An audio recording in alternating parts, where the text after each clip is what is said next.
Hey guys, how's it going? Blobix here and welcome to a brand new video. This one is going to be things I like and dislike about the brand new exams. So, as obviously many of you know, I'm going through my GCSEs at the moment. They finished on June the 15th. They started on May the 15th, so I've got a full month of them. I'm in the final 2 weeks. I've got about 10 to go. But yeah, I'm just going to be running through what I think the positives and the negatives are of the Michael Gove sort of reformations that happened in 2016, I think it was now, and they've only really started to come into effect this year. We're obviously the first year to properly do them, and that has some benefits and it also has some drawbacks from the old system. So we're going to start off with the positives. These are obviously my opinions. Try not to get offended by them. Leave your own opinions in the comment section down below, and if you are doing your GCSEs at the moment, make sure to leave a like as well and let me know in the comments. So the good things I think are there are a lot more grades.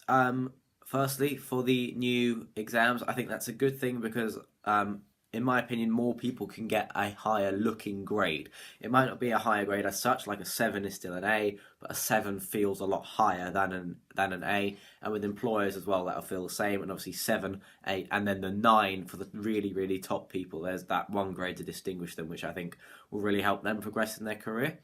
Secondly, there are lower grade boundaries, and this is because they're new exams and the thinking with AQA is maybe they've not been taught as well, so therefore we aren't going to be able to do as well in the exams, therefore the grade boundaries are lower. I think last year the maths grade boundaries were something like 40 for a B and now they're around 33 for a 6, so again, more grades mean lower grade boundaries, and also I think they may be a bit more sympathetic towards us this year because obviously we are the guinea pigs and it's a very untrialed system, and I think the exam board would rather everybody get really high grades than everybody get really low grades because then it looks better on the exam board. Now then, moving on from that, there's the lower grade boundaries can also be because AQA have promised harder exams, but that sort of moves on now to the negatives.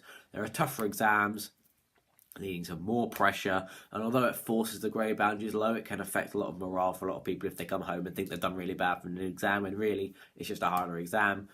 So although the grade boundaries will be lower, I think it has a negative psychological effect on a lot of people.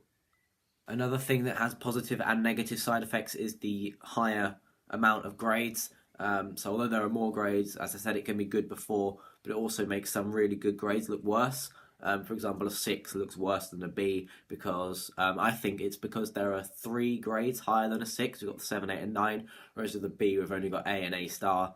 So 6 and a B are sort of relatively the same. No one's really quite sure what grade is actually what number grade is actually what letter grade, but we can pretty much assume that a B is about a 6. But a B doesn't quite look as good as a 6, but then a B is still a very, very good grade, and I'd still very much take a B. And then also a 7 is an A, which used to be really one of the top grades, but now there are 2 more grades above it.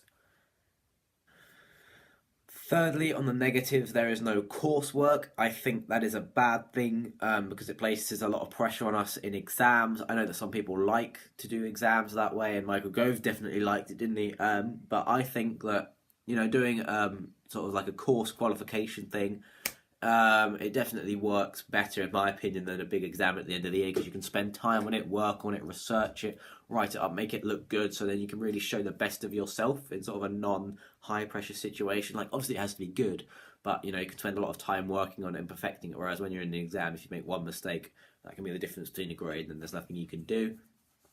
And yeah, it also can result in better grades, and it relieves a lot of pressure from the exam psychologically as well. And nobody wants to be like really nervous going into an exam because it's all or nothing. If you have a bit of coursework and you get really high marks in your coursework, it takes a bit of pressure off in the exam because you don't have to do quite as well. And I know there are multiple exams, but it doesn't quite have the same feel.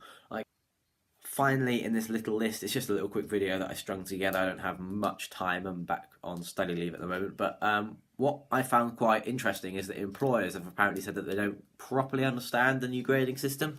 I saw a survey that said that close to 25%, or maybe even more than 25% of employers do not understand which grade is the highest, whether it's the 1 or the 9.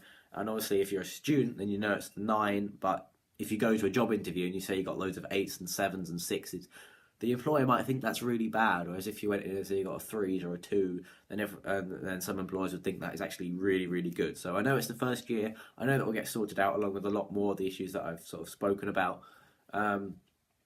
But yeah, it's just if someone goes for a job and there's an employer who thinks that the grade's the other way around, it can properly impact your chances of getting a job. So that just needs to make sure it's sort of rectified for next year, and then hopefully the year 10s currently can have a much better exam period than us. Hopefully they don't change A levels too much. But yeah, I've been Blobix, and I will see you in my next video.